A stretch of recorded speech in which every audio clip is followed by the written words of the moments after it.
benefits from a president-elect trashing the intelligence community? Who benefits from that, Director Clapper? The American people, them losing confidence in the intelligence community and the work of the intelligence community. Who actually is the benefactor of someone who is about to become commander-in-chief trashing the intelligence community? I think there is an important distinction here between healthy skepticism, which policymakers, to include policymaker number one, should always have for intelligence, but I think there's a difference between skepticism and disparagement. And I assume that the biggest benefactors of the American people having less confidence in the intelligence community are, in fact, the actors you have named today: Iran, North Korea, China, Russia, and ISIS. The intelligence community is not perfect. We are an organization of human beings, and we're prone sometimes to make errors. I don't think the intelligence community gets the credit it's due for what it does day in and day out to keep this nation safe and secure, and the number of plots, just one example, terrorist plots that have been thwarted, both those focused on this country and other countries. I want to thank the chairman, and I want to thank Senator Graham and others. There have been others, I can count on maybe a little bit more than one hand, who have stood up in a non-political way to defend the intelligence community over the last few weeks. The notion that the soon elected leader of this country would put Julian Assange on a pedestal compared to the men and women of the intelligence community and the military that is so deeply embedded in the intelligence community, I think it should bring about a hue and cry, no matter whether you're a Republican or a Democrat. There should be howls. And mark my word, if the roles were reversed, there would be howls from the Republican side of the aisle. Thank you, Mr. Chairman. Thank you for that nonpartisan comment. Director Clapper, how would you describe Mr. Assange? How would I describe Mr. Assange? Well, he's holed up in the Ecuadorian embassy in London because he's under indictment, I believe, by the Swedish government for a sexual crime. He has, in the interests of ostensibly openness and transparency, exposed in his prior exposures, put people at risk by his doing that. So I don't think those of us in the intelligence community have a whole lot of respect for him. Admiral? I would echo those comments. Thank you. Senator Fisher. Thank you, Mr. Chairman, and thank you, gentlemen, for being here today, and I do thank you for your service. Gentlemen, as you all know, about a year ago, Congress passed the Cybersecurity Information Sharing Act. And Director Clapper, could you comment on what steps have been taken to implement the act, in particular to provide cyber threat information in the possession of the federal government to non-government entities? There's been a lot of work done, and this is principally through both the FBI and Department of Homeland Security to share more broadly with the private sector. This is prior to the enactment of this act. I think this has been a theme that we have all worked hard. Certainly, one of the reasons for the creation of the Office of Director of National Intelligence was to assume a domestic role as well and to promote sharing as much as we can. I think a lot of improvement has been made as I look back over the last 15 years, but there's more work to do. So we have done a lot of work with, for example, fusion centers, the 76 or so fusion centers that exist throughout the country to convey more information to them. I have a network of 12 domestic DNI reps, Director of National Intelligence Representatives, which are FBI special agents in charge, and we work through them, those instrumentalities on a regional basis to convey more information, particularly on cyber threats, to state, local officials as well as the private sector. Thank you, sir. And Admiral Rogers, what is your assessment of the current state of information sharing between the government and private sector, especially regarding cybersecurity threats? And more importantly, what is the appropriate level of expectation to have with respect to that information sharing? So in some ways, I'd characterize it as uneven. Some sector relationships, as you heard General Clapper talk about the 16 sectors within the critical infrastructure of our nation.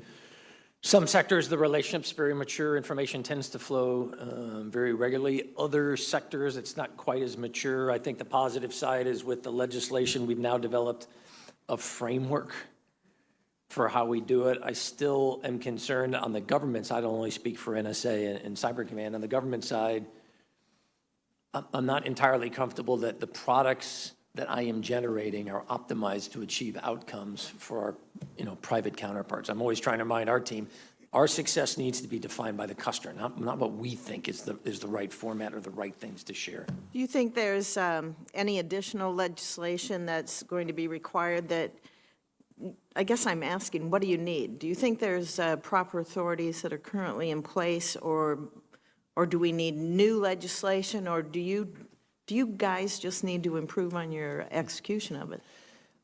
Probably all the above, to be very honest. I look at what are the changes that we're going to need collectively to create the workforce of the future. Does the current structure, I work within a DOD and an Intel framework, but I would argue this is kind of universal. It doesn't matter where you're working. What is the structure? What's the recruitment and the benefit process that we need to retain and attract a workforce? I'm curious, with a new administration coming in, their broad view of roles and responsibilities, are they comfortable with the current structure? Will their view be that we need to fundamentally relook at something different? I'd be the first to acknowledge, as I previously said this morning, we have got to get faster. We have got to get faster. You've talked about case by case and the ad hoc nature of our policies when it comes to cyberspace before this committee many, many times. And that's been an issue that this committee and the ETC subcommittee in particular has tried to address by requiring strategies so that we can deter these hostile actors and delegations of authority, a definition of what an act of war in cyberspace is. We can go on and on. The chairman just mentioned we don't have a strategy. Some of us just don't feel there's a strategy that's laid out there. When you talk about speed and dealing with cyber attacks, I assume you're just referring to our agencies in responding to attack that is directly upon us. Do you think there needs to be any kind of consensus building on the international stage with our allies in order to increase speed, or would that delay it even more, trying to run this through channels and trying to respond quickly? Do we reach out to allies, or do we perform our first duty in protecting this country? So we routinely do that now. You clearly have highlighted it's a bit of a double-edged sword. But it goes to the point from my perspective, cyber just doesn't recognize many of these boundaries. And so when you're trying to deal with an incident, is this something that is truly totally domestic, or has it originated from somewhere external to our nation? What kind of infrastructure did it pass through? There's a whole lot of complexity to this. So I apologize. It's not a simple binary choice there, even as I acknowledge there are trade-offs. Okay, thank you. Thank you, Mr. Chair. Thanks, Mr. Chairman. I want to join Senator McCaskill in expressing my appreciation for the service of our intelligence community, and to you, Mr. Chairman, for your very strong and courageous statements in support of the work of this committee to give credit and credibility to that intelligence community, and to your statements also about the importance of cyber warfare. It's not the first time we've been here on this topic, and you have been resolute and steadfast in seeking to elevate public awareness and public consciousness about the importance of cyber attacks on this country and the threat of cyber warfare. And I want to explore a little bit why these very demeaning and dismissive comments about our intelligence community are so dangerous to our nation.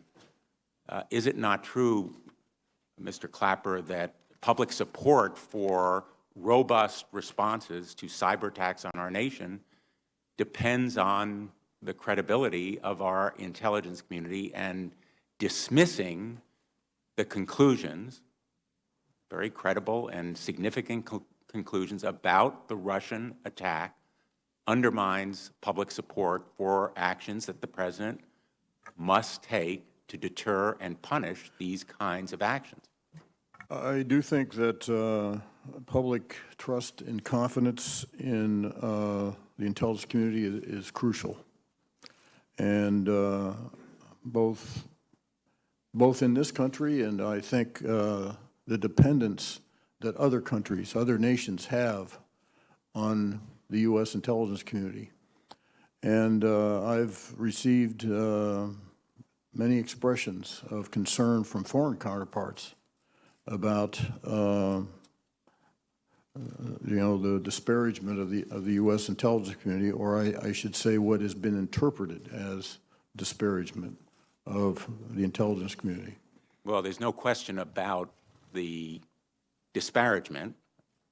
There's no question about the dismissing and demeaning of the intelligence community, entirely unmerited. And would you agree, in light of your saying that you are even more resolute now in your conclusion about Russian involvement in this hacking, that comparing it to the judgment made about weapons of mass destruction in the Iraq situation is totally a red herring, totally wrong? Yes, I agree with that. My fingerprints were on that national intelligence estimate. I was in the community then, that was 13 years ago. We have done many, many things to improve our processes, particularly with respect to national intelligence estimates, in order to prevent that from happening again. Whatever else you want to say about the intelligence community, it is a learning organization, and we do try to learn lessons. It's a very difficult business, and getting harder all the time. And there will be mistakes, but what we do try to do, as we did after the NIE from October 2002 on weapons of mass destruction in Iraq, was to learn from that, profit, and make change. And our posture with respect, particularly with respect to a very important document, the apex of our product line, National Intelligence Estimates, it's a difference of night and day. I appreciate the extraordinary humility of that statement, especially in light of the excellence and expertise that your organization and you personally have brought to this very, very difficult endeavor to provide, and I'm quoting you, I think, unvarnished, untainted, timely, accurate information to the most critical national security decisions that this nation makes. And I want to express my appreciation for it and say that I think some of the disparagement has been a terrible disservice to our nation and to the very brave and courageous men and women who put their lives at risk so that this nation can be better informed in using our military and other force. So I hope that we will see a change, and also join the chairman in saying that we need better policies on what constitutes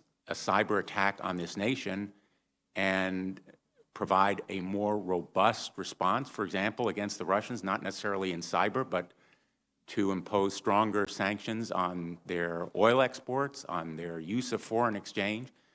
The response to cyber attacks need not be one in the cyber domain, and in fact might be even more effective if it hits their economy and their pocketbook and their livelihoods. So, Mr. Undersecretary, I appreciate your comments in that regard. I don't know whether you want to comment in response to what I've said.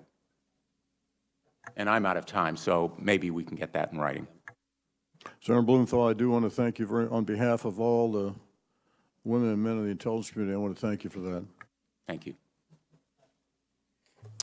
Thank you all for appearing before us, and Mr. Secretary, Director Clapper, since this is your final appearance, I know you hope, thank you very much for your many years of service, Director Clapper, particularly you. I'll add my voice to Senators Blumenthal and McCaskill and my admiration for the men and women in our intelligence agencies.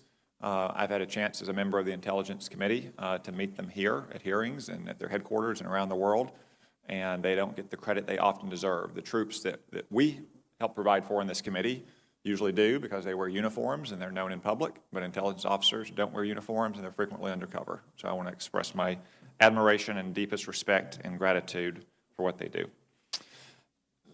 We've heard a lot of imprecise language here today, and it's been in the media as well.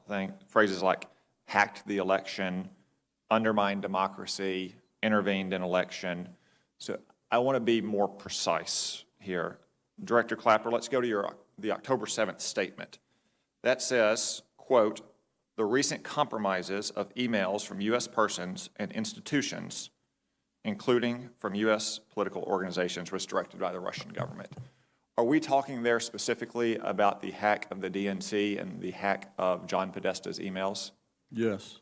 Are we talking about anything else? Well, that was essentially at the time what we were talking about. At the time, then, it says that the recent disclosures through websites like DC Leaks and WikiLeaks are consistent with the methods and motivations of Russian-directed efforts.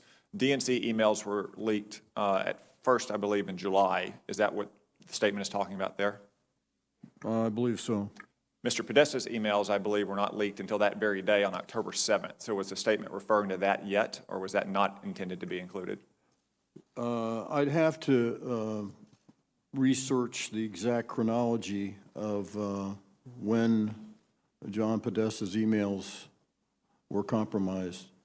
But I think, though, that that bears on my statement that our assessment now is even more resolute than it was with that statement on the 7th of October. Thank you. Admiral Rogers, in November at the Wall Street Journal Forum, you stated, quote, this was a conscious effort by a nation state to attempt to achieve a specific effect, end quote.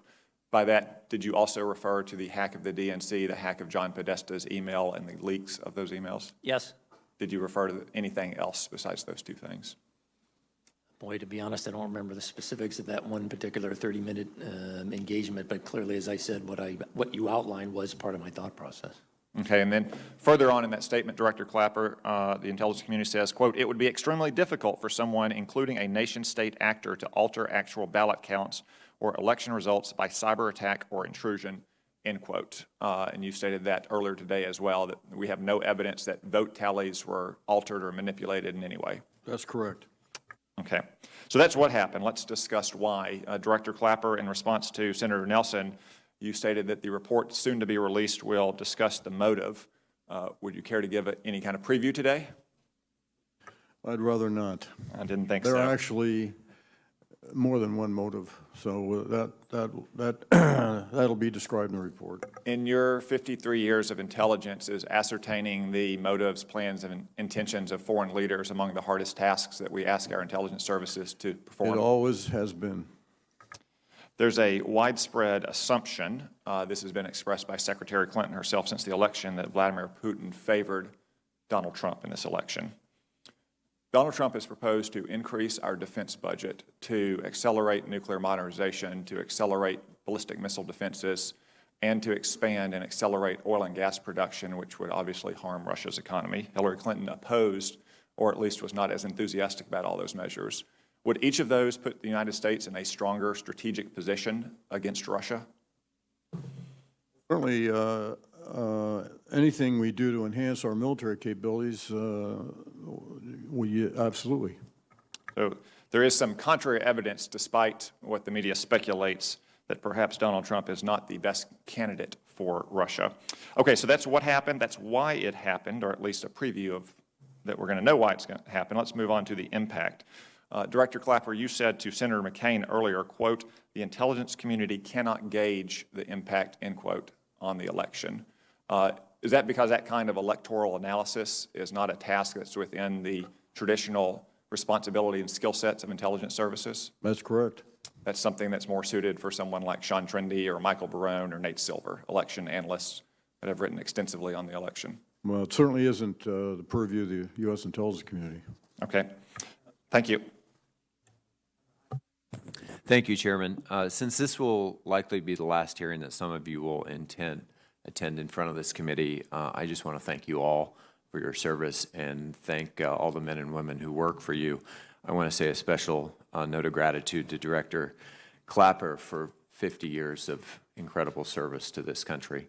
I think what makes America great has been our ability to elect leaders through a peaceful, and a transparent process without fear of rigging or interference in elections. And unfortunately, in this past election, we know that interference occurred.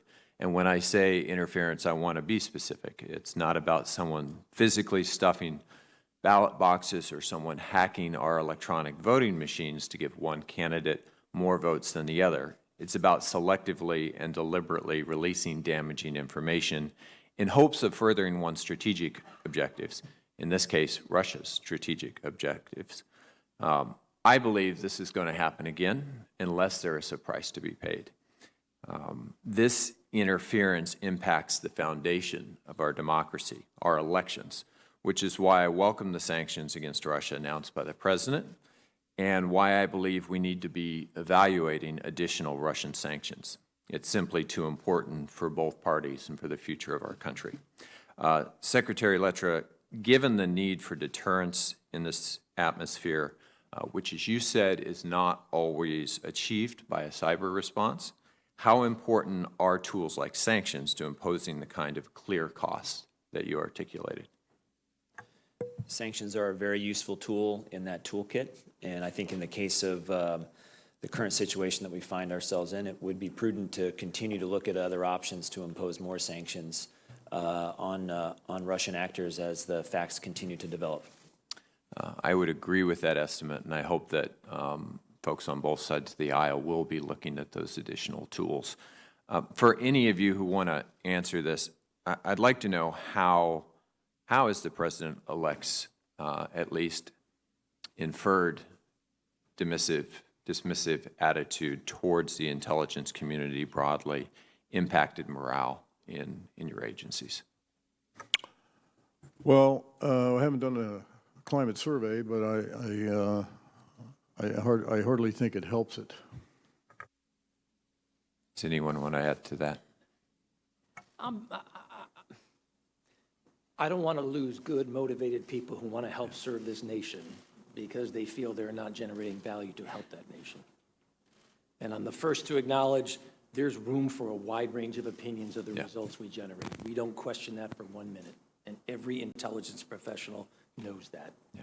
I have had plenty of times in my career when I have presented my intelligence analysis to commanders and policymakers, and they just looked at me and said, hey, Mike, thanks, but that's not the way I see it, or you're going to have to sell me on this. That doesn't bother any of us.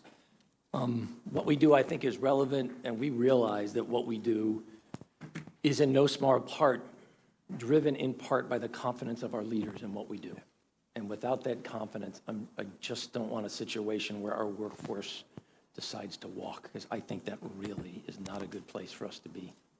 I think many of us could not agree more, and if the underlying facts that the intelligence community brings us are incorrect, we should call that out. I just have not seen any evidence indicating that in this case. Oftentimes we come to different strategic or policy points of view based on that information, but that's an entirely different thing. Director Clapper, I want to go to a little bit more of not just the classified information, but the relevance of publicly available information, of the whole picture of Russia's activities within the context of this election. Can you talk a little bit about the activities of the Russian government's English language propaganda outlets, RT, Sputnik, as well as the fake news activity we saw, as well as the social media, and how those paint a complete picture that is supplemental to what we saw with the hacking in this case? I appreciate your raising that because, well, there has been a lot of focus on the hacking. This was actually part of a multifaceted campaign that the Russians mounted. And of course, RT, which is heavily supported by, funded by the Russian government, was very, very active in promoting a particular point of view, disparaging our system, our alleged hypocrisy about human rights, et cetera, et cetera. Whatever crack fissure they could find in our tapestry, if you will, they would exploit it. And so all of these other modes, whether it was RT, use of social media, fake news, they exercised all of those capabilities in addition to the hacking. And of course, I think the totality of that, I think, regardless of what the impact was, which we can't gauge, just the totality of that effort, not only as DNI, but as a citizen, I think is a grave concern. Thank you, Mr. Chair. Thank you, Mr. Chair. Gentlemen, thank you very much. And I also want to thank you and the men and women that work diligently in the Intelligence Committee for the work that they do for the United States of America.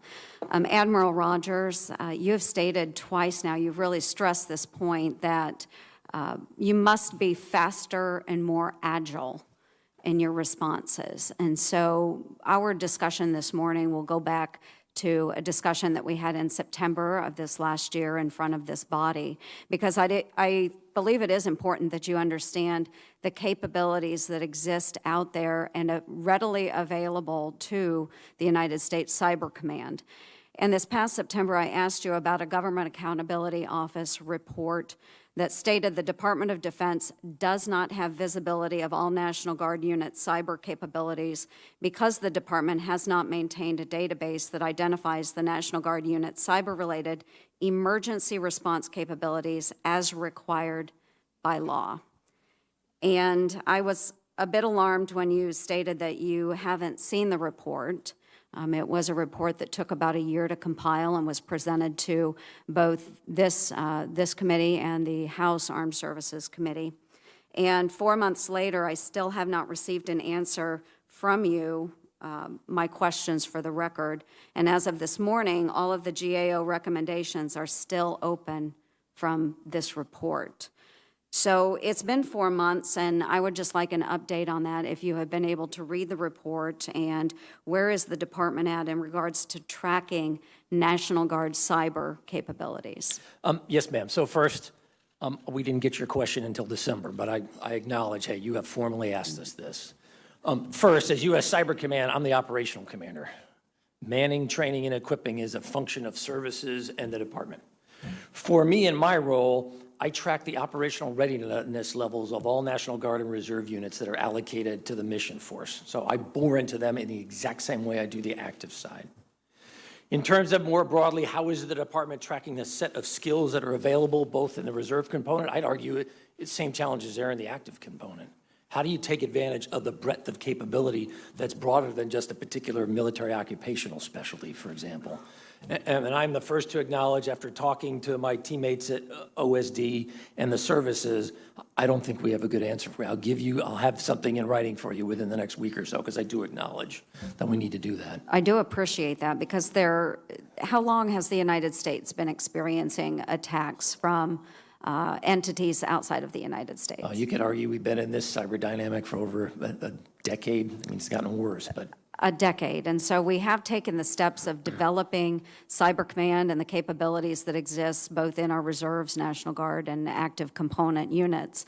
And to become faster and more agile, we need to know what those capabilities are. So if you have a solution to that on how we can track those capabilities, we need to figure that out. Many of these units have the capability of defending networks, and yet we're not utilizing those capabilities, and we don't know where they exist, to be honest. So please don't take from my comment that we don't believe that the role of the Guard and Reserve isn't important. If you look in the last 12 months, we've got 2 cyber protection teams from the Guard that have been mobilized.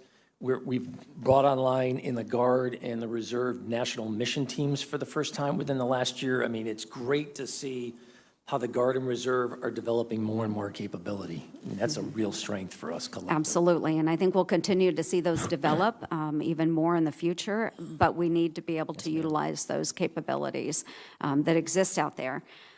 So you know that many of our best soldiers in the National Guard and Reserves come from the private sector. I know this from some of my own guardsmen that worked full-time in computer technology and cyber technology. And you stated in September you were trying to figure out how better to leverage the National Guard. And do you have a response for that? Have you thought of ways that we might be able to use those Guard units more readily? This is a topic that, in fact, I just was talking to General Engel, the director of the Guard Bureau, a few weeks ago to say, hey, look, this is something in 2017 I want us to sit down. I think there's a couple of specific mission areas where the capabilities of the Guard and Reserve are really well optimized. Because I'd be the first to admit, the answer can't be every time, well, just throw the active component at this. I don't think that's an optimal approach for us to doing business. So you'll see this play out for us in 2017.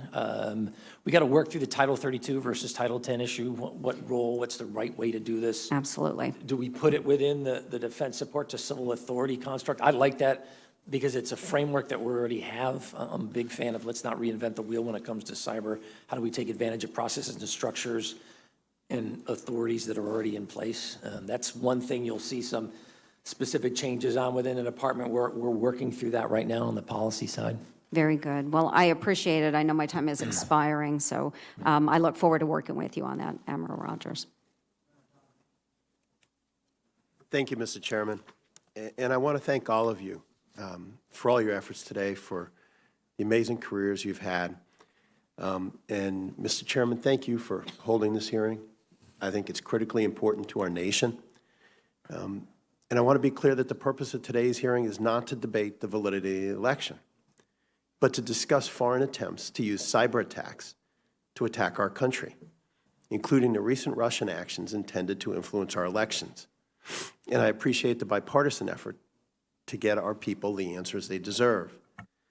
And I'm grateful for the amazing efforts that our intelligence agencies put forth every single day. That every day, lives are on the line to make sure that we're safe and to make sure that all Americans have a chance to take care of their families and go to sleep at night and not have to worry while your people are on the front lines all around the world. And I can tell you on behalf of all Hoosiers that when it comes down to a choice between your people, our intelligence agencies, and Julian Assange, we're on your team every time.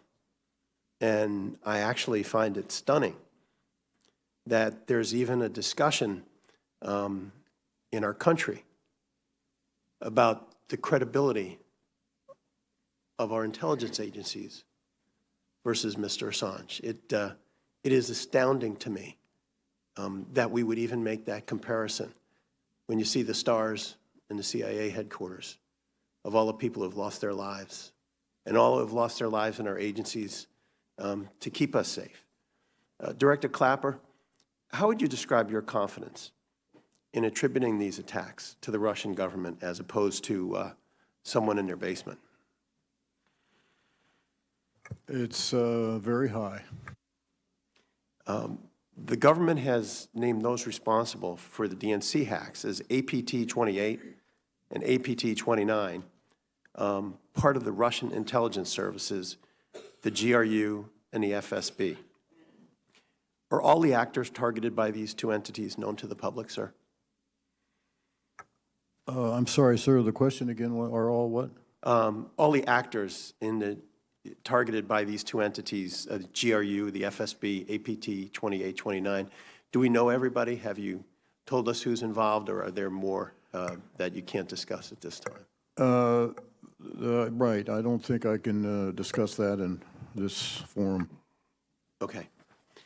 How far up the chain, in what you can tell us, does this go in regards to the Russians? At what level were the instructions to take these actions given?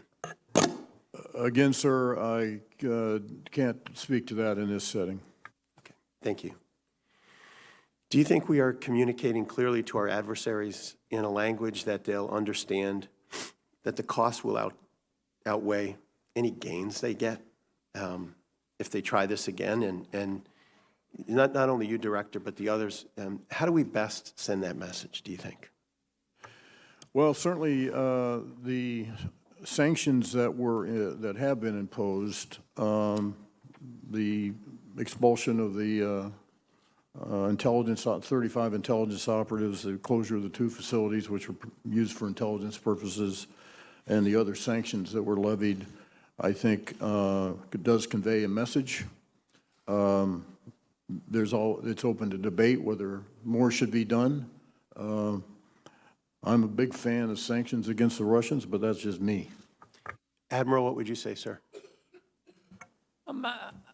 I would agree. I mean, the challenge here is, look, I don't think it's in the best interest of any of our nations to be in this confrontational approach to doing business. And we've got to figure out, how do we articulate what is acceptable, what is not acceptable in a way that enables us to continue to move forward in a productive relationship? That's not unique to the Russians. I would argue that that's a challenge for us with a whole host of actors out there. This has just in some ways been the poster child for this challenge of late. Mr. Secretary. I would add to that, if I may, that Yes. it certainly would be a good thing if we could find areas where our interests converge. I'm speaking of ours and the Russians, and we've done that in the past. So just to foot stomp Admiral Rogers' point, but I think there's a threshold of behavior that's just unacceptable, and somehow that has to be conveyed. Well, I am out of time, but on behalf of all the American people, we want to thank you. You have dedicated your lives to keeping us safe, and we're incredibly grateful for it. Thank you, Mr. Chairman. Thank you, Mr. Chairman, and thank you and the ranking member for holding this hearing. And I also want to thank you, General Clapper, Mr. Secretary, for your service, as this might be your last hearing, and the men and women you lead. You know, you described in your testimony the increasing attacks we're seeing, not just from Russia, but China and other actors, Iran, North Korea, their increasing capabilities. The chairman's opening statement pretty much stated that it's his view, and I certainly share the view, that we're being hit repeatedly because the benefits outweigh the costs for those who are taking these actions against us. Do you agree with that? I do, and I think we all do, that this is for adversaries like, I'll just name North Korea and Iran. It is a very relatively low-cost acts that can cause havoc. And what I think we've seen over time is that they keep pushing the envelope as their capabilities improve, and they're willing to exercise those capabilities. So if that's the case, and it's glad that I think there's some consensus here. You're talking about retaliating, upping the cost with all instruments of power. Mr. Secretary, you mentioned retaliate at time of our choosing, in the realm of our choosing, but it doesn't seem to be happening, right? It doesn't seem to be happening because the attacks continue. So let me just give an example. Let's say Iran conducted, and you mentioned that they're being more aggressive, more risky than in North Korea, some kind of cyber attack. if we did something, maybe without announcing it, like the president announced the Russian counteractions, but let's say we didn't announce it. Let's say we did something where we essentially collapse their financial system or something pretty dramatic. And we let them know we did it, but we don't have to publicize it. Do you think that's the kind of action that would say, hey, don't do this, or we're going to come back and retaliate at our time, our choosing, and crush you? How come we haven't done that yet? And do you think if we did something like that with the Iranians or the North Koreans, would that deter them in the future? Ms. Secretary? Senator, I think you're getting right at the question of what do we mean by a proportional response in some instances? Or asymmetric, right? You're talking about asymmetric responses, which I fully agree with. That's right. Or in instances that are significantly serious and grave, whether a more than proportional response is required to really set that deterrence framework in place. But isn't the key question right now, that came from the chairman's opening statement, which I think you agreed with, is that nobody seems to be intimidated by us right now. So let me give another example. Senator Inhofe asked a question early on about China. China hacked, allegedly, maybe you can confirm that, government-led, 22 million files. A lot of the SF-86 files that you use for background clearances, they have mine, I was informed by the government. Very sensitive information, as you know, that they could use against intelligence operatives and military members. And Senator Inhofe asked the question, did we retaliate again? What did we do? The answer that I heard from all of you was, well, we try to protect people like me, and I'm sure others, whose sensitive intel information and background information was compromised. But I didn't hear any claim of a retaliation on a huge hack, a huge, 22 million American federal military intel workers got hacked by the Chinese. So the president signed this statement with President Xi Jinping, the U.S.-China security agreement, but obviously, General Clapper, from your testimony, the Chinese have not abided by that, have they? They have. I thought you said they're continuing to I indicated my steal. testimony. I'm sorry? I'm sorry, I thought you said in your testimony today that they continue to conduct cyber attacks. They continue to conduct cyber espionage. They have curtailed, as best we can tell. There has been a reduction, and I think the private sector would agree with this. There has been some reduction in their cyber activity, and the agreement simply called for stopping such exfiltration for commercial gain. So let me just ask a final question. Did we retaliate and up the costs against China after an enormous cyber attack against our nation? We did not retaliate against an act of espionage any more than other countries necessarily have retaliated against us for when we conduct espionage. But isn't that answer just part of the problem, that we're showing that we're not going to make it costly for them to come in and steal the files of 22 million Americans, including many intel officers? Well, it's, as I say, people who live in glass houses need to think about throwing rocks, because this was an act of espionage, and we and other nations conduct similar acts of espionage. So if we're going to punish each other for acts of espionage, that's a different policy issue. Senator King. Thank you, Mr. Chairman. Your opening statements are always erudite and thoughtful, but I thought today's was particularly so. You touched on all the important points that have really formed the basis for this hearing, so I want to thank you for that. Director Clapper, I think it's important to put some context around some of these discussions. One of the most important things to me is that your public statement in October, along with Jay Johnson, was prior to the election, and you were simply telling facts that you had observed. And in my experience of reading intelligence community communications, it's one of the more unequivocal that I've seen. You've stated here you have high confidence in those conclusions, that the Russians were behind it, that it was intended to interfere with our elections, and that approval went to the highest levels of the Russian government. Have you learned anything subsequently that you can tell us here today to contradict those findings that you publicly stated last October? No. In fact, if anything, what we've since learned just reinforces that statement of the 7th of October. And there was no political intention. You were simply reporting facts as you saw them. I presume that's correct. Your history is one of being non-political. Absolutely. I felt particularly strongly, as did Secretary Johnson, that we owed it to the American electorate to let them know what we knew. Now, people in Maine are skeptical, and they want to have evidence and proof, and I'm hearing from people, prove it.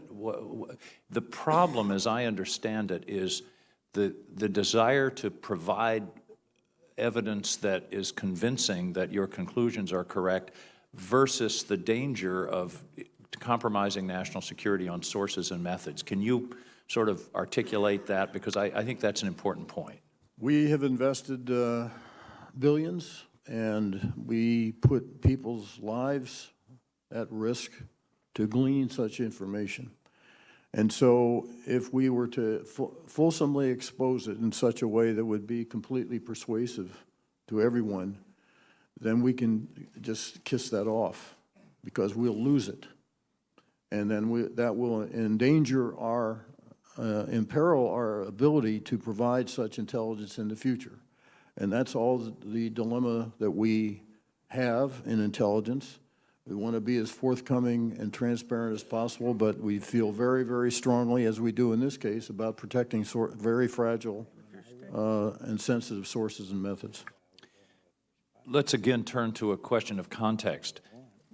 What we saw in this country this fall, and in the going back actually almost a year, was an example of a Russian strategy that's been playing out in Europe for some time, that includes not just hacking, as you said, but disinformation, propaganda. I heard just from a senior commander, I took a break here from the hearing in Europe, that Russia is actually buying commercial TV stations in Western Europe at this point. And this is a comprehensive strategy that we've seen playing out in Eastern Europe, and also there was a report this morning that they are funding one of the candidates for the presidency of France in the election this May. Well, the Russians have a long history of interfering in elections, theirs and other people's. And the difference, and there's a long history in this country of disinformation. This goes back to the 60s, you know, the heyday of the Cold War. Funding that they would share or provide to candidates they supported, the use of disinformation. But I don't think that we've ever encountered a more aggressive or direct campaign to interfere in our election process than we've seen in this case. And there are so many more channels of disinformation today than there were in the past. One final point. That's exactly right, and that's a very key point about of course, the cyber dimension and social media and all these other modes of communication that didn't exist in the Cold War. One final point. We had a meeting with a committee with a group of representatives from the Baltic states, and I know the chairman was just in the Baltic states. I asked them, and they are just deluged with this. I mean, they have been warning us about this for years, about the messing around with elections. I said, so what do you do? How do you defend yourself? And they said, well, we're trying to defend ourselves in various ways, but the best defense is for our public to know what's going on so they can take it with a grain of salt. I thought that was a very interesting observation, because their people now say, oh yeah, that's just the Russians. That's why I think public hearings like this and the public discussion of this issue is so important, because we're not going to be able to prevent this altogether. But we need to have our people understand that when they're being manipulated. Would you agree with that conclusion? Absolutely. That's why I felt so strongly about the statement in October. Thank you. Thank you, Mr. Chairman. Just to follow up, General Clapper, during the Cold War, we had a strategy, and we had Radio Free Europe, and we had the Voice of America. Senator Graham, who will be speaking next, will attest that in our recent trip, they don't have a strategy. They don't have a counter-propaganda. The United States of America I'm talking about. And we've got to develop that strategy, even if it encompasses the internet and social media. But they are doing pretty significant stuff, particularly in the Baltics and Eastern Europe. Would you agree, Senator Graham? Yes.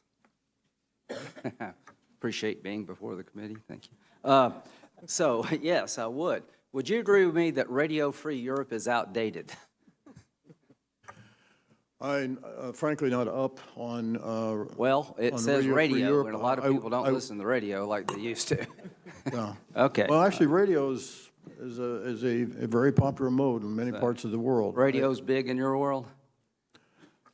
My world? Yeah. Not so much. Yeah, I don't listen to the radio much either. So the bottom line is, you're going to be challenged tomorrow by the president-elect. Are you okay with being challenged? Absolutely. Do you both welcome it? We do. Do you think it's appropriate? We do. Are you ready for the task? I think so. Good. Is there a difference between espionage and interfering in an election? Yes, espionage implies to me at least, a passive. Yeah, okay. Passive collection, and this was much more activist. So when it comes to espionage, we better be careful about throwing rocks.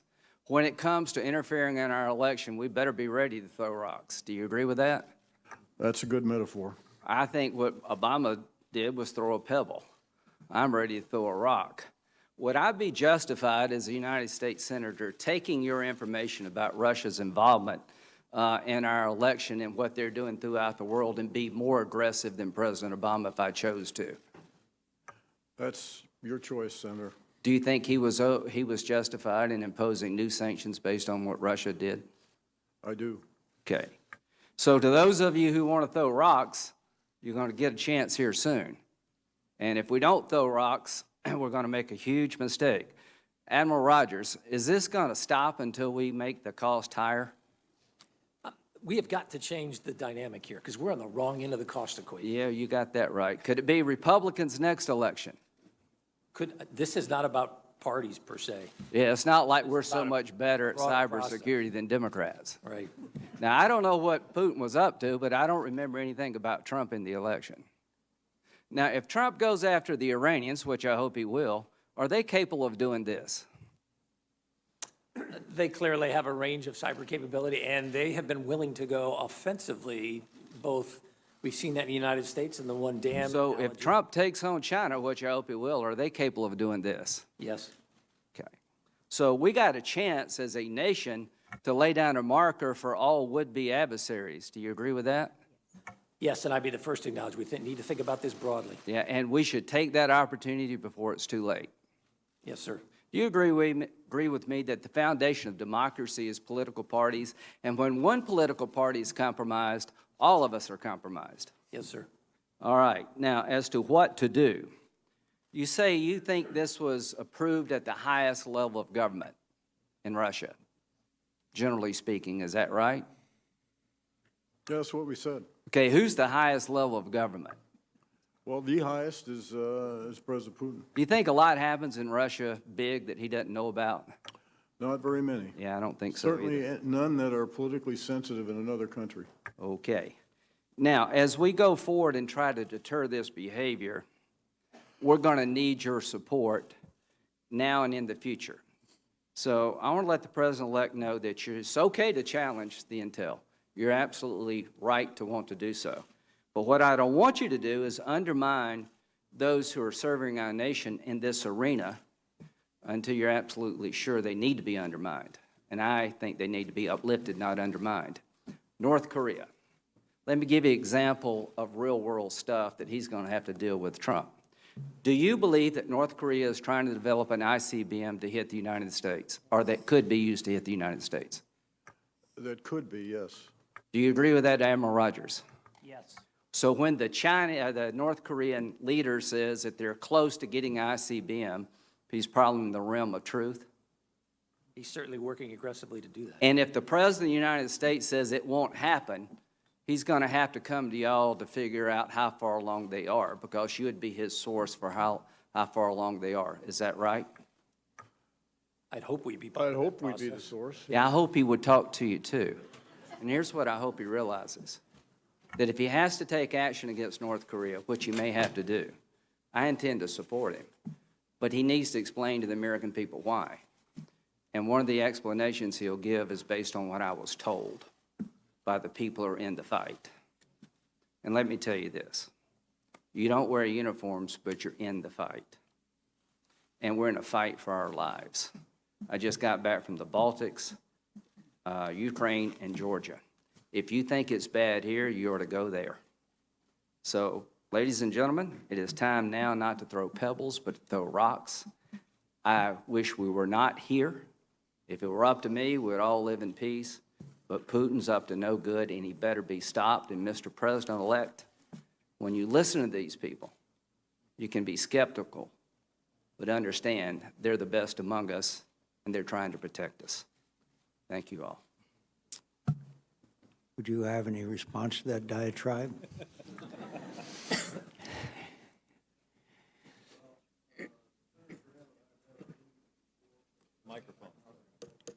Senator Graham and I have had our innings before, but I find myself in complete agreement with what he just said, and I appreciate it. Thank you.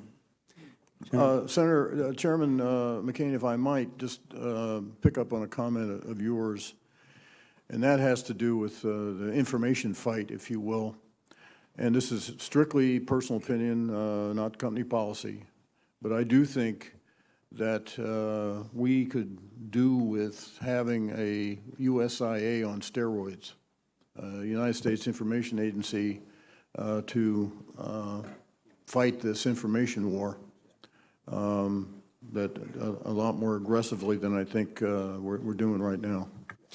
You know, I agree, General, and I think one of the areas where we're lacking and lagging more than any other area is social media. We know these young people in the Baltics are the same as young people here. They get their information off the internet, and we have really lagged behind there. Senator Gillibrand. Thank you, Mr. Chairman, and Mr. Ranking Member for hosting this very important hearing. I want to follow on some of the questioning that Senator Ernst started concerning the National Guard and cyber. I have been pushing DOD to use the Guard for years and appreciate that this is beginning to happen. Members of the Guard bring unique skills and capabilities, and we should be leveraging them. Admiral Rogers, I look forward to working with you on how best to do this. Can you tell me whether there has been movement on the Army National Guard cyber protection teams being included in the cyber mission forces? Yes. And we brought 2 online that have been activated in the last year, 2 additional that are coming online in 17, the first of which just came online. So yes, ma'am. And how much more is left to be done? And when do you expect it? The Guard and the Reserve are bringing on an additional 21 teams. Those will not be directly affiliated with the mission force. But one of the things I think we're going to find over time, the only way to generate more capacity in a resource-constrained world is to view this as an entire pie, not just, well, here's one sliced off area, the mission force, and here's a separate area, the Guard and Reserve.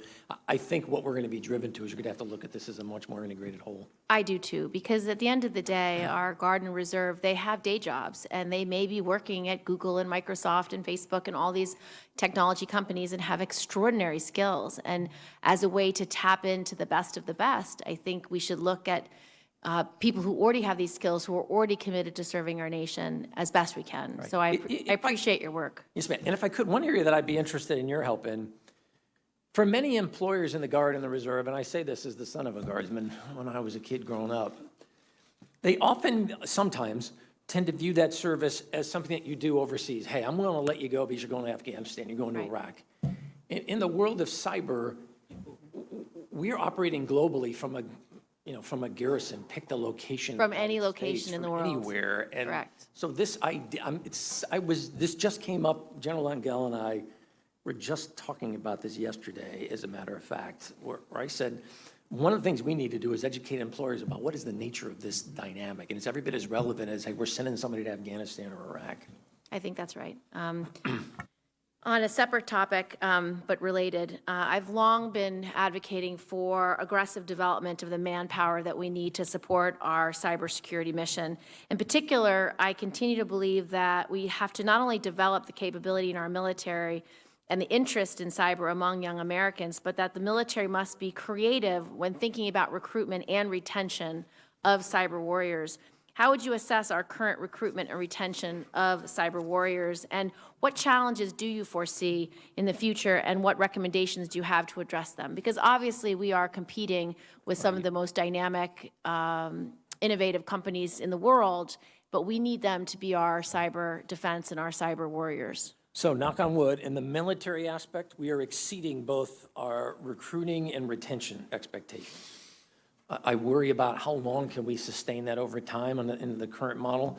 My immediate concern is a little less on the uniform side, in part because if money was a primary driver for them, they wouldn't have come to us in the first place. On the civilian side, however, that's probably my more immediate concern. I'm finding it more challenging to retain. We're able to recruit well, retaining them over time. I'm really running into this on the NSA side right now. Where how do you retain high-end, very exquisite civilian talent for extended periods of time? Well, I'd be delighted to work with you over the next year on that. Ma'am. Director Clapper, I was very interested in your opening remarks and the initial conversation you were having about the Russian hack onto the DNC and to various personnel's emails, and the question of whether it was a declaration of war. And given that that is such a serious statement, I want to ask you, do you think we should take things like the Democratic and Republican Party infrastructure and consider them to be critical infrastructure? Should we actually be looking at our infrastructure differently because of this recent event? That's been a subject of discussion about whether our political infrastructure should be considered critical infrastructure. I know Secretary Johnson's had discussion with state officials about that, and there's some pushback on doing that. So it's a policy call. Whatever additional protections that such declaration would afford, I think that would be a good thing. But whether or not we should do that or not is really not a call for the intelligence community to make. Well, I hope it's one that the members here in this committee will discuss, because if it does result in such a grave intrusion, maybe it should be critical infrastructure. And certainly politics and political parties are not set up that way. And so it would be quite a significant change. Thank you. Director Clapper has to leave in about 20 minutes, so we'll enforce the time. Senator Tillis. Thank you, Mr. Chair, and gentlemen, thank you all for your service. I, for one, have high confidence in the community that you represent, and I hope that they recognize that I speak for most of the senators here that share the same view. Director Clapper, I'm going to spend most of my time probably reflecting on some of the comments that you've made. The glass house comment is something I think is very important. There's been research done by a professor up at Carnegie Mellon that's estimated that the United States has been involved in one way or another in 81 different elections since World War II. That doesn't include coups or regime changes. So tangible evidence where we've tried to affect an outcome to our purpose. Russia's done it some 36 times. In fact, when Russia apparently was trying to influence our election, we had the Israelis accusing us of trying to influence their election. So I'm not here to talk about that, but I am here to say that we live in a big glass house and there are a lot of rocks to throw, and I think that's consistent with what you said on other matters. I want to get back to the purpose of the meeting, the foreign cyber threats. I think Admiral Rogers and Director Clapper, you all have this very difficult thing to communicate to policy people who may not have subject matter expertise in this space. For example, Director Clapper, you were saying that one of the problems with a counterattack, I think it was you, it could have been Admiral Rogers, is that you may have to use an asset that's actually a presence on some other nation where that nation may or may not know that we have a presence there.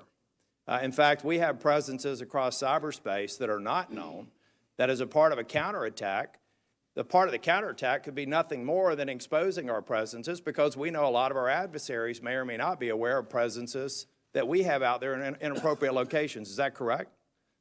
Yes, and I think you've succinctly illustrated the complexities that you run into here. Yeah, and so that is why, as thrilling, as somebody who's written the precursors to phishing code before and stolen passwords as a part of ethical hack testing, so I was paid to do this, that underscores the need for us to really be educated about the nature of this battle space and how more often than not it's probably more prudent to seek a response that isn't a cyber response, given the fluid nature. I mean, we're in an environment now where we see a threat, and we build a weapon system. It's on the water, it's in the air, it's on the ground.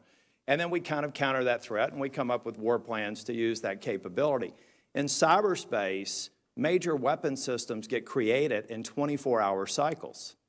You have no earthly idea whether or not you have a defensive capability against them. So if you all of a sudden think, let's go declare war in cyberspace, be careful what you ask for, because collectively you could have, there are 30 nations right now that have some level of cyber capability. There are 4 or 5 of them that are near peer to the United States. There are 2 or 3 that I think are very threatening, and in some cases probably have superior capabilities to us in terms of presences. Maybe not as sophisticated, but potentially in a cyber context more lethal. So I think there are a lot of questions. One of the beauties of being a freshman, I guess now I'm not a freshman, being at the end of the dais, all the good questions have been asked. But one of the things that I would suggest that we do is we as members really get educated on the nature of this threat and the manner in which we go about fighting it, and understanding that the iterative nature of weapons creations on the internet are unlike anything we've seen in recorded human history for warfare, and we need to understand that. We also need to understand what the rules of engagement are going to be and how future AUMFs actually include a specific treatment for behaviors that are considered acts of war, and then a whole litany of things that we should do for appropriate responses so that we can begin to make more tangible the consequences of inappropriate behavior in cyberspace. And so that's not so much a diatribe, but it probably is a speech, Mr. Chair. The last thing I'll leave you with is Admiral Rogers, I'd like from my office to get with you and continue to talk about how we get these bright people retained and recruited to stay up to speed with developing these threats. We need to understand that they are the secret to creating these weapon systems to counter the malicious acts like Russia, China, Iran, and a number of other nations are trying to develop against us. Thank you. Senator Rono. Thank you, Mr. Chairman, and thank you, gentlemen, for your service. I think it's clear that we have tremendous concerns about the Russian hacking in our elections, and I think it's more than ironic that we have a president-elect who kept talking about our elections being rigged, which I would consider trying to interfere with our elections to be a part of a rigged kind of an election. And at the same time, he denied Russia's activities in this regard.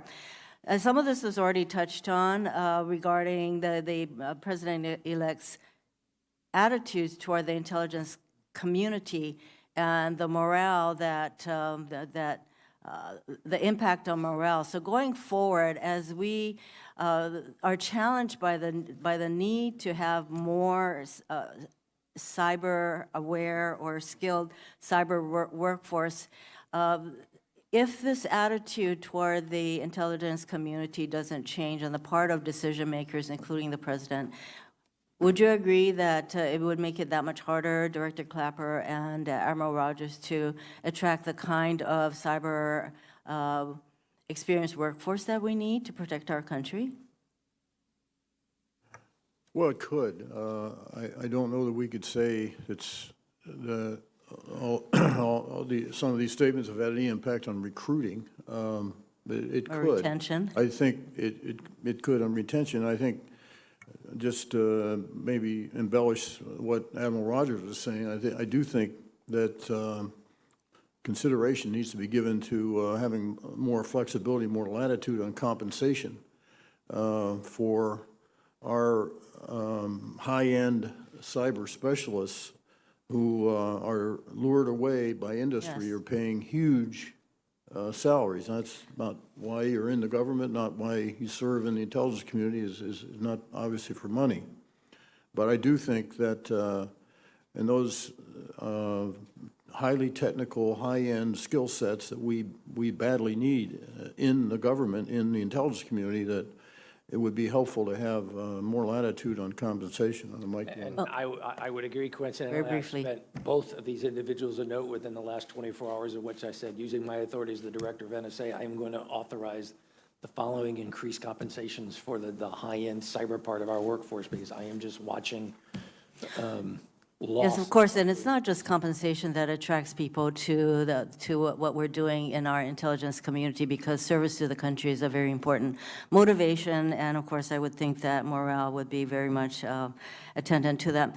There was some discussion about what would constitute in the cyber arena an act of war, and Director Clapper, I note in your testimony that I think that this is one of the reasons that we want to develop international norms in this arena. So who should be the key players in developing and agreeing to these international norms in the cyber arena?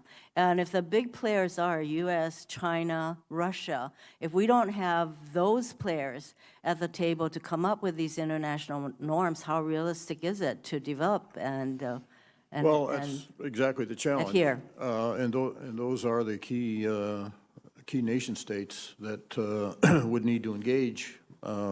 And there has been work done under the auspices of the United Nations to attempt to come up with cyber norms, but I think we're a ways away from those having impact. Would you agree, Admiral Rogers? Yes, ma'am. Turning to the awareness of the public as to the extent of the threat, a 2016 opinion piece by two members of the 9/11 Commission, basically they said that the most important thing government and leaders in the private sector can do is to clearly explain how severe this threat is and what the stakes are for the country. So Director Clapper, do you think that the general public understands the severity of the cyber threat and the stakes for the country, and what should Americans keep in mind with regard to this threat, and what can ordinary Americans do to contend with this threat? I think there's always room for more education, and certainly we have a role to play in the intelligence community in sharing as much information as we can on threats posed by both nation states as well as non-nation states. And I think there are simple things that Americans can do to protect themselves. Be aware of the threat posed by spearfishing, for example, which is a very common tactic that's used yet today. We have a challenge in the government, getting our people to respond appropriately to cyber threats. So this is one case where communicate is the watchword. Senator Cruz. Thank you, Mr. Chairman. Gentlemen, thank you for being here. Thank you for your service to our nation. The topic of this hearing, cybersecurity, cyber attacks, is a growing threat to this country, and one that I think will only become greater in the years ahead. We have seen in recent years serious attacks from, among others, Russia, China, North Korea. Indeed, it is with some irony. I spent a number of years in the private sector and, to the best of my knowledge, never had my information hacked. And then all I had to do was get elected to the United States Senate, and the Office of Personnel Management was promptly hacked, and everyone on this bench had our information stolen by a foreign assault. My question, Admiral Rogers, starting with you, is what do you see as the greatest cybersecurity threats facing our country, And what specifically should we be doing about it to protect ourselves? So a small question. When I look at the challenges and the threats, it's in no particular order. Significant extraction of information and insight that is generating economic advantage for others, that is eroding operational advantage at times for us as a nation. That is, as you have seen in this Russian piece, where not just the extraction, but then the use of this information adds a whole nother dimension. And what concerns me beyond all that is, what happens as we start to move in an environment in which not only is information being, I've heard some people use the phrase weaponized, what happens when now we see people suddenly manipulating our networks so we can't believe the data that we're looking at? That would be a real fundamental game changer to me. And to me, it's only a question of the when, not the if this is going to happen. And what happens when the non-state actor decides that cyber offers an asymmetric advantage to them because their sense of risk and their willingness to destroy the status quo is significantly different and greater than your typical nation state.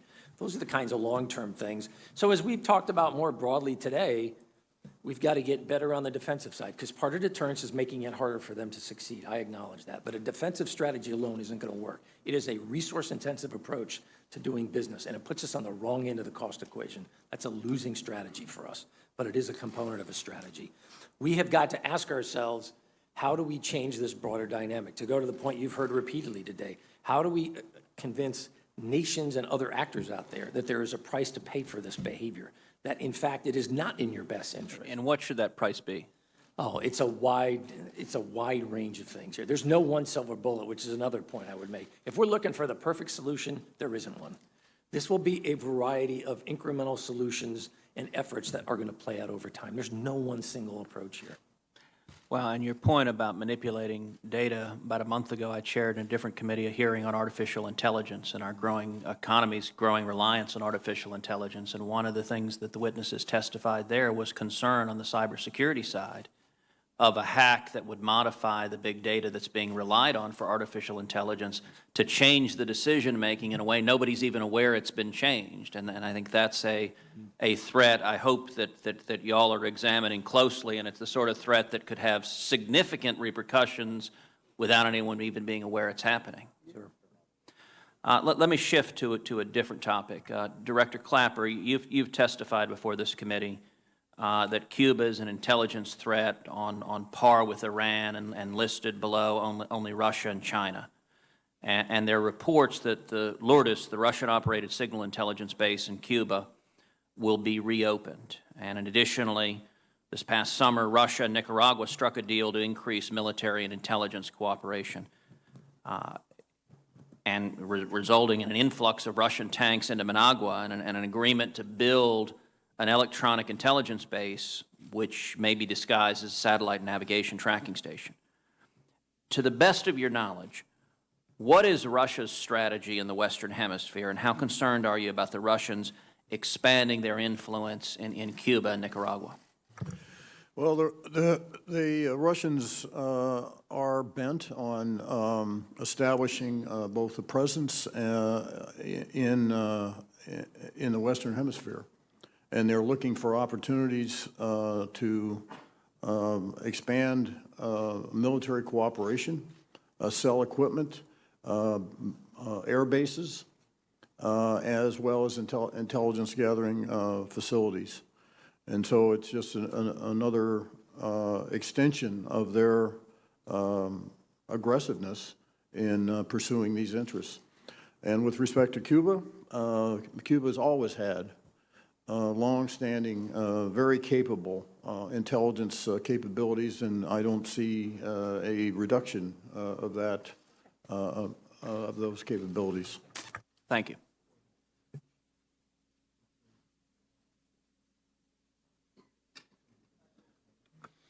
Thank you, Mr. Chair, and thanks to the witnesses for today and for your service. And Mr. Chair, I appreciate you calling this hearing. I think this hearing is a test of this body, the Article I branch Congress, this hearing and others to follow.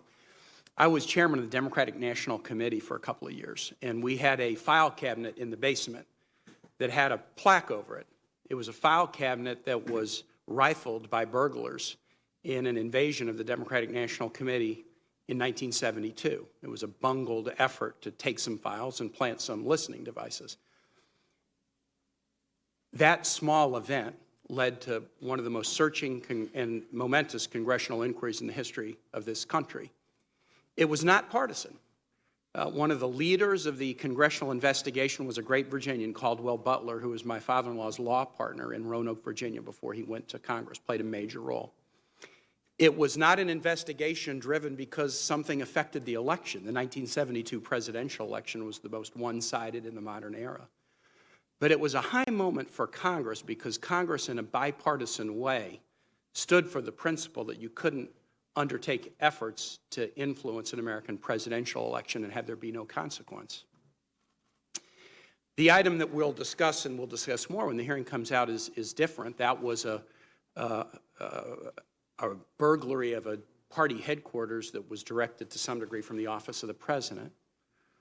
But this is very serious. The combined intelligence of this country has concluded that efforts were undertaken to influence an election by an adversary that General Joe Dunford, the head of the Joint Chiefs of Staff, said in testimony before this hearing was, in his view, the principal adversary of the United States at this point. In addition, the attack was not just on a party headquarters. The October 7 letter that you've referred to talked about attacks on individuals, current and former public officials with significant positions, and also attacks on state boards of elections. The letter of October 7 traced those attacks to Russian entities, Russian companies, and didn't ascribe, at least in that letter, that to directed by the Russian government, but I'm curious about what the full report will show. It is my hope that this Congress is willing to stand in a bipartisan way for the integrity of the American electoral process and will show the same backbone and determination to get all the facts and get them on the table as the Congress did in 1974.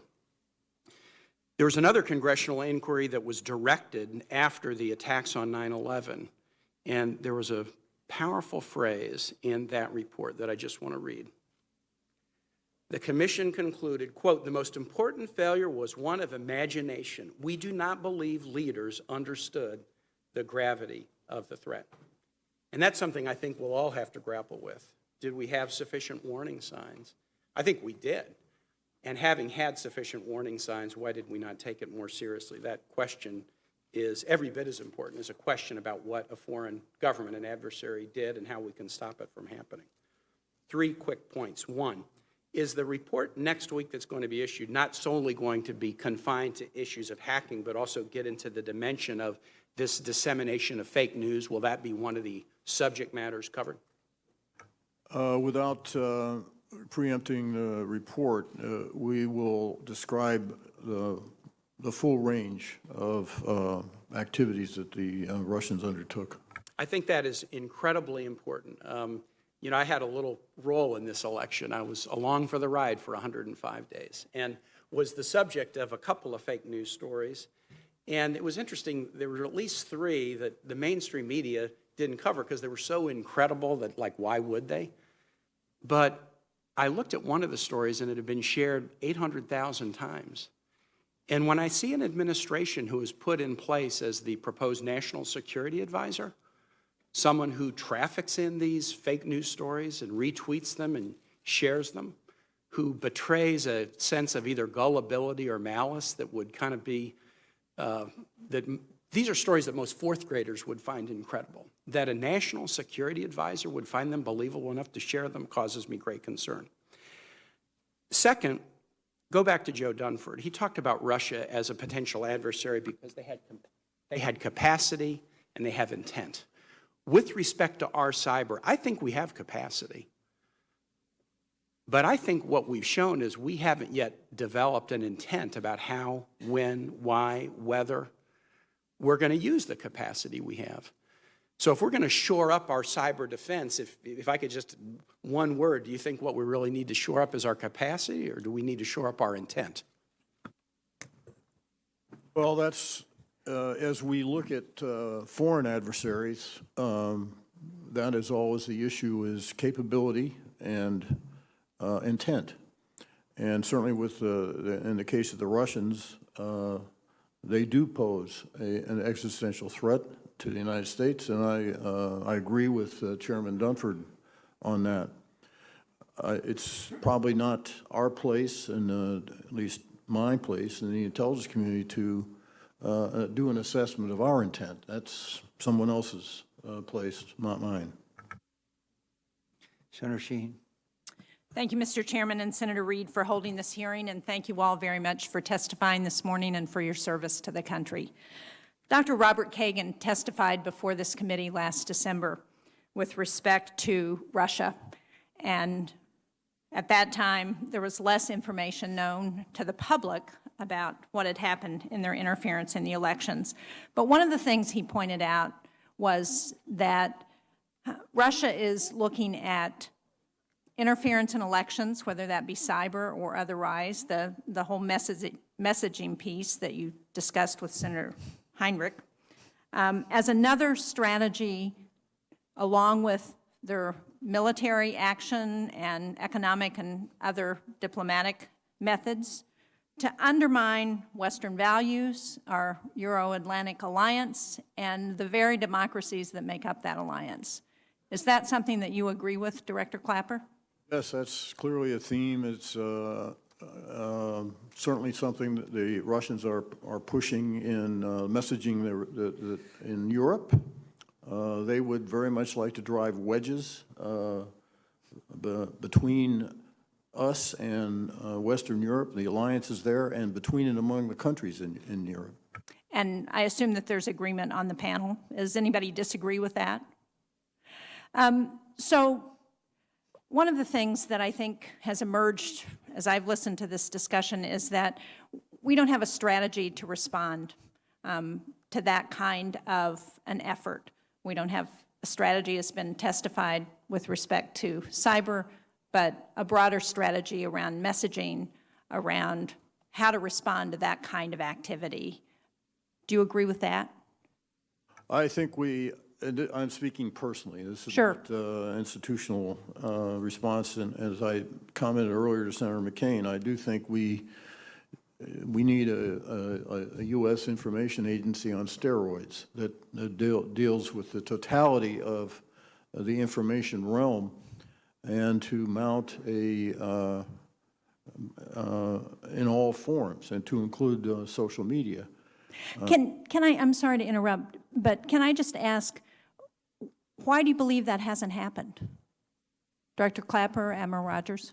For my part, I don't know why it hasn't. I can't answer that. Admiral Rogers? From my perspective, in part because I don't think we've come yet to a full recognition of the idea that we're going to try to do something fundamentally different. I think we still continue to try to do some of the same traditional things we've done, and expecting to do the same thing over and over again, yet achieve a different result. I don't necessarily think. No, that's the definition of crazy. I think we've determined that. Secretary Lettre? I would just add that in this area, the capability and intent framework is useful to think about. I think it is only in the last few years that we have seen adversaries with true intent to use propaganda and the ability to reach out as terrorists are doing and try to incite and match that up with the tremendous power that social media tools allow to make that easy and simple and effective and broadly applicable. So given that this is a strategy, and given that it's aimed not just at the United States, particularly with respect to interference in our elections, but at Western Europe and Eastern Europe for that matter, is there an effort underway to work with our allies through NATO or otherwise? I've been to the Cybersecurity Center in Estonia, but there didn't seem to be a NATO agreement that this was something that we should be working on together to respond to. So is this an effort that's underway? Just speaking from my lens on things, there's a lot of interest in doing that and doing it more effectively and more comprehensively. but we have not cracked the code on doing it effectively yet. And so we need to keep the pressure on ourselves and our NATO allies who are like-minded in this regard to keep improving our approach. And it's also got to be much broader than just cyber. Thank you. Director Clapper, my time is almost up, but before you go, since this is the last opportunity we will have to hear from you, can I just ask you, do you think that the DNI needs reform? Well,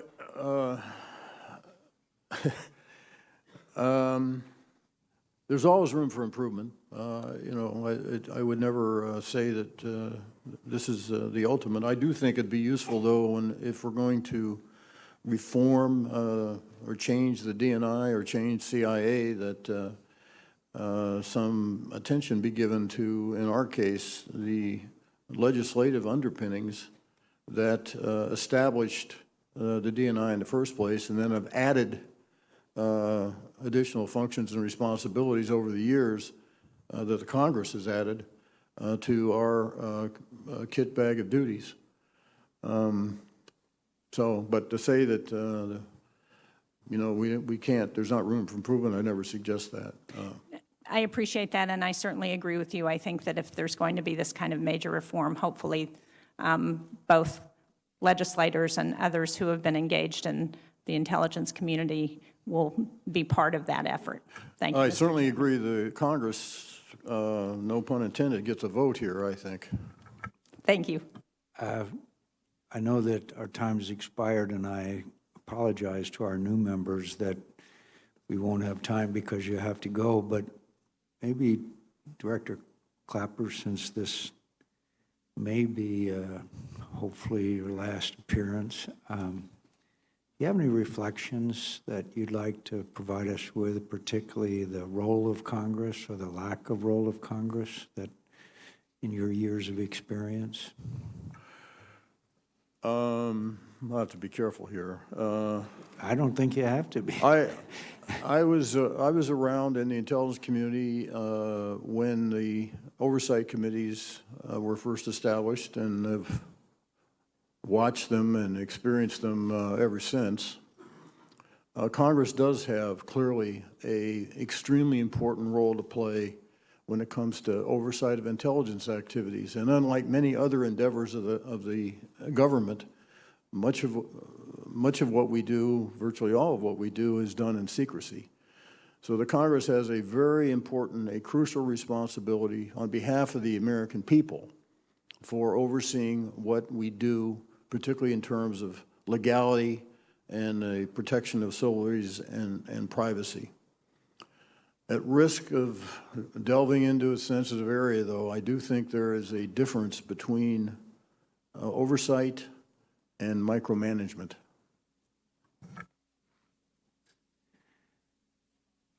Well, we thank you, and we thank the witnesses, and this has been very helpful. And Director Clapper, we'll be calling you again.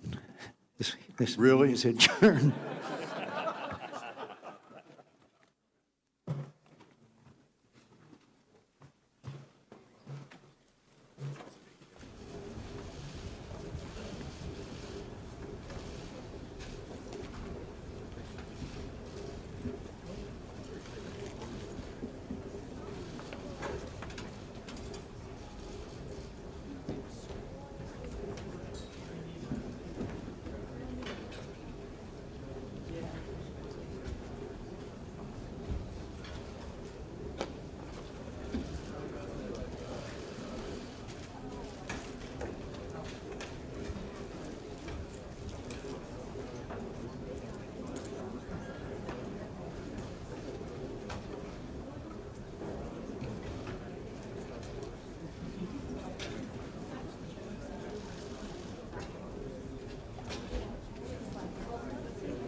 Yeah.